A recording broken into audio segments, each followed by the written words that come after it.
6 orang anak Ida sebelum ni semuanya eczema. Semuanya ada keradangan. Tetapi anak ketujuh tak ada eczema. Doktor sahkan memang bebas eczema. Sebab apa? Sebenarnya masa mengandungkan dia tu doktor dah bagi tahu Ida untuk tidak teruskan pregnancy. Sebab apa? Sebab dah ada anak eczema kronik. Tak nak jadi macam tu lagi. Dia tahu efek kesam dia pada emosi kita.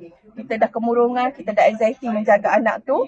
Tak nak anak ni bukan buat keputusan. Masa tu kita dah kenal Shiruto. Dah tahu Shiruto ni boleh sel damage tu dalam badan manusia. Yang tu Ida pegang. Makan Shiruto 7 sancet sehari. Alhamdulillah anak lahir bebas eczema. Masa tu pun dah buat masa 3 bulan dah buat detail scan tau.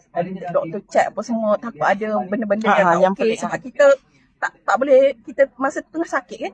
Alhamdulillah anak okey. Masa lahir je anak nombor 7 tu doktor terus ambil. Dia check darah semua-semua sebab yang sambut tu pun kawan kan.